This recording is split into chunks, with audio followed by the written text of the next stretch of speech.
Hello friends, my self Abhishek Suman, author in Arihant publication India limited. आज हम class 11th के topic projectile के बारे में पढ़ेंगे। इंपॉर्टेंट टॉपिक है, ध्यान से देखते हुए चलिएगा। हम बात करते हैं प्रोजेक्टाइल। प्रोजेक्टाइल का मतलब होता है किसी पार्टिकल को हम किसी एंगल पे थ्रो करें तो हम उसे क्या कहते हैं, प्रोजेक्टाइल मोशन। फॉर एग्जाम्पल, हम बाउंड्री से बॉल को स्टंप पे थ्रो करते हैं तो उसको क्या बोलते हैं, हम प्रोजेक्टाइल मोशन ही कहेंगे। और जिस पाथ पे पार्टिकल जाता है उसे ट्रैजेक्टरी कहते हैं। अब इसको जरा हम अच्छे से समझने के लिए हम एक डायग्राम को देखते हैं। मैंने क्या करा, एक यहाँ पर एक व्यक्ति खड़ा है जो कि क्या कर रहा है, एक पार्टिकल को थ्रो कर रहा है। वो इस पाथ के अलोंग इस तरीके से कुछ ऐसे जाके दूर गिर रहा है। तो हम बात करते हैं यहाँ पे पार्टिकल को अगर मैंने यू वेलोसिटी से थीटा एंगल पे फ्लो थ्रो किया है तो अब क्या है, मेरे जो वेलोसिटी है उसके दो कंपोनेंट होंगे, एक हॉरिजॉन्टल कंपोनेंट और एक वर्टिकल कंपोनेंट। हॉरिजॉन्टल कंपोनेंट की वैल्यू क्या होगी, u x equals to u cos theta, और वर्टिकल कंपोनेंट की वैल्यू क्या होगी, u y equals to u sine theta. पर जैसे जैसे हम ऊपर जाते जाते हैं तो देखते हैं हम मैक्सिमम हाइट पे क्या होता है, वर्टिकल कंपोनेंट जीरो हो जाता है। क्यों? क्योंकि क्या होता है, इस कंडीशन में ग्रेविटेशन फोर्स के वर्टिकल कंपोनेंट से और वेलोसिटी का वर्टिकल कंपोनेंट कैंसिल आउट हो जाता है, जिसकी वजह से क्या होता है, ये जीरो हो जाता है। अब बात आती है हॉरिजॉन्टल कंपोनेंट क्यों नहीं हुआ, क्योंकि ग्रेविटेशनल का क्या होता है, वर्टिकल कंपोनेंट होता है, हॉरिजॉन्टल कंपोनेंट नहीं होता है। उसकी वजह से क्या हुआ, यहाँ पे हॉरिजॉन्टल कंपोनेंट पे कोई फर्क नहीं पड़ेगा। अब जैसे हम नीचे जाते जाएंगे तो वर्टिकल कंपोनेंट क्या हो जाएगा, नेगेटिव साइन के साथ में आता जाएगा, और हॉरिजॉन्टल कंपोनेंट सेम उसी तरीके से नीचे तक चला जाएगा। अब पार्टिकल यहाँ पे लास्ट में जाके यहाँ डिस्टेंस जो भी उसकी पोजीशन है वहां पर पहुंच जाता है। अब बात करते हैं इस पाथ की इक्वेशन फाइंड करने के लिए। इसमें हम देखते हैं पार्टिकल के दो कंपोनेंट है तो दो तरीके से हमें इक्वेशन को फाइंड करना पड़ेगा। सबसे पहले हम बात करते हैं हॉरिजॉन्टल में। तो हॉरिजॉन्टल में मैं मानता हूं पार्टिकल को पी पॉइंट तक पहुंचने में कितना टाइम लग रहा है, टी टाइम लग रहा है। तो पार्टिकल अब हॉरिजॉन्टल डिस्टेंस कवर करने के लिए कितनी है, एक्स। तो हम जानते हैं डिस्टेंस इक्वल टू क्या होता है, वेलोसिटी इनटू टाइम। अब वेलोसिटी क्या है हॉरिजॉन्टल कंपोनेंट की, यू कॉस थीटा, और टाइम क्या है हमारा, टी, जो मैंने माना है। यहां से हम क्या करें, टी की वैल्यू निकालते हैं तो टी की वैल्यू क्या आती है, एक्स यू कॉस थीटा। तो ये क्या होगी, इक्वेशन नंबर 1। अब बात करते हैं हम वर्टिकल डायरेक्शन में। वर्टिकल डायरेक्शन में जाते हैं तो पार्टिकल कैसे जाएगा, ऊपर की तरफ जाएगा। न्यूटन की सेकंड इक्वेशन हम जानते हैं, s equals to u t plus half a t square. मैंने यहाँ पे प्लस की जगह माइनस पुट किया है। क्यों? वर्टिकल डायरेक्शन में पार्टिकल कुछ इस तरीके से जा रहा है जो कि क्या होगा, ग्रेविटेशन के अपोजिट डायरेक्शन में होगा। तो हम जी की जगह पे क्या लिखेंगे, माइनस जी। तो वो क्या जाएगा, माइनस जी यहाँ पे पुट करेंगे तो इसकी वजह से क्या आ जाएगा, यहाँ माइनस साइन आ रहा है। और यू वाई, अब यू वाई की वैल्यू क्या है हमारे पास में, यू साइन थीटा, मैंने पुट डाउन कर दी। और यू टू की वैल्यू क्या है, यू टू यहाँ पे यू वाई की रख दी है। और टी की वैल्यू क्या है हमारे पास में, एक्स यू कॉस थीटा, मैंने पुट डाउन कर दी। सिमिलरली यहाँ पे भी मैंने टी की वैल्यू पुट डाउन कर दी। यहाँ पे देखता हूँ यू से यू कैंसिल आउट हो रहा है, तो sign theta upon cos theta जानते हैं टिक्नोमेट्री में क्या होता है, टेन थीटा। और ये क्या हो जाएगा, g x square u square cos square theta. तो हमारे पास इक्वेशन आ गई, y equals to x tan theta minus g x square upon two u square cos square theta. ये क्या होगी, हमारी प्रोजेक्टाइल की इक्वेशन हो गई है। अब हम प्रोजेक्टाइल मोशन के डिफरेंट डिफरेंट पैरामीटर्स के बारे में स्टडी करेंगे। सबसे पहले हम बात करते हैं प्रोजेक्टाइल पाथ की मैक्सिमम हाइट के बारे में, या फिर हाइट अटेन्ड बाय प्रोजेक्टाइल। तो मैं बात करता हूँ हाइट किस डायरेक्शन में होगी, वर्टिकल डायरेक्शन में। तो हम इक्वेशन यूज किस में करेंगे, वर्टिकल डायरेक्शन में। तो मैंने लिखी s y equal to u y t minus half g t square. अब यहाँ पे देखने की बात ये है कि मैंने यहाँ पे टी यूज किया है क्योंकि क्या है, मैं यहाँ से यहाँ तक पार्टिकल को पहुंचने में कितना टाइम लग रहा था, टी टाइम लग रहा था।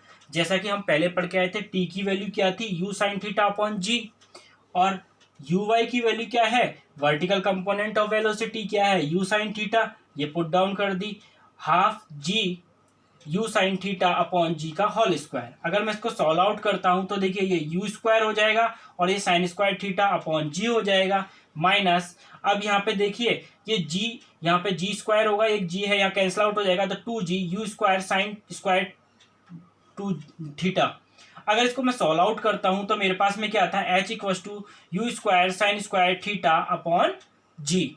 यहाँ से हमें क्या पता चल गया, ये maximum height attained by the projectile का फॉर्मूला आया। अगर मैं सपोज दैट इस यहाँ पर अगर मैं यहाँ थीटा की वैल्यू अगर 90 रख देता हूँ, थीटा की वैल्यू 90 रख देता हूँ, तो क्या होता है मेरे पास में साइन थीटा की वैल्यू क्या होती है 90 की 1, तो ये क्या हो जाएगा एच मैक्स की वैल्यू क्या आ जाएगी मेरे पास में maximum height attained by the particle u square upon g, क्योंकि क्या होगा ये इसकी वैल्यू क्या हो जाएगी 1 हो जाएगी। अब हम प्रोजेक्टाइल पाथ के second parameter time of flight की बात करते हैं। टाइम ऑफ फ्लाइट क्या होता है, बेसिकली पार्टिकल जिस ओरिजिन से थ्रो किया गया है और सेकंड जहां जिस ओरिजिन पे पहुंचेगा वहां तक पहुंचने में टोटल टाइम कितना लगा है पार्टिकल का, वो क्या कहलाता है, उसका टाइम ऑफ फ्लाइट लगा कहलाता है। अब एक चीज ध्यान देने की बात है, अभी मैंने क्या कहा था, यहाँ से और मैक्सिमम हाइट तक पार्टिकल को जाने में कितना टाइम लग रहा था, टी टाइम लग रहा था।